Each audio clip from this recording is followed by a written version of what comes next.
Hi అండి, welcome to లింగాలాస్ kitchen. ఈరోజు చింతపండు పులుసుతో ఎగ్ కర్రీ ఎలా చేయాలో చూసేద్దాం. స్టవ్ వెలిగించి ఒక కడాయి పెట్టుకొని అందులో నూనె పోసుకొని ఉల్లిపాయలు అలాగే పచ్చిమిర్చి అలాగే టమాటా కూడా వేసుకొని బాగా కలుపుకోవాలి.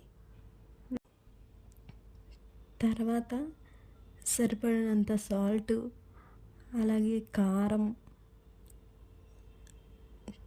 రుచికి తగ్గట్టు వేసుకోవాలి. అలాగే కొద్దిగా పసుపు వేసుకొని బాగా కలుపుకోవాలి. కలిపిన తర్వాత మూత పెట్టుకొని కాసేపు మగ్గించాలి. కాసేపు అయ్యాక మూత తీసి గరిటతో ఒకసారి కలుపుకోవాలి, అడుగంటకుండా. ఇప్పుడు కలుపుకున్న తర్వాత మళ్ళీ ఒకసారి మూత పెట్టుకొని మరి కాసేపు మగ్గించుకోవాలి. ఇప్పుడు మూత తీసుకొని ఒకసారి కలుపుకోవాలి. చూడండి, ఉల్లిపాయ టమాటా మిశ్రమం మెత్తగా అయిపోయింది సాల్ట్ వేయడం వల్ల.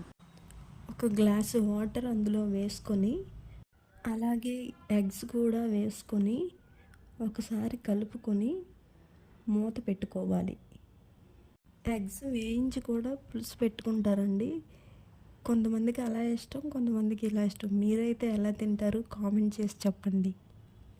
మూత తీసి కలుపుకున్న తర్వాత ముందుగానే రెడీ చేసి ఉంచుకున్నటువంటి చింతపండు పులుసుని అందులో పోసుకోవాలి. నేను మూత తీసిన క్లిప్ మిస్ అయిందండి, ఏమి అనుకోకండి. అలాగే సరిపడినంత సాల్ట్ కూడా వేసి బాగా ఒకసారి కలపాలి. ఇలా కలిపిన తర్వాత మళ్ళీ ఒకసారి మూత పెట్టుకోవాలి. మూత పెట్టి కాసేపు మగ్గించాలి. కాసేపు అయిన తర్వాత మూత తీస్తే దగ్గరికి అయింది చూడండి.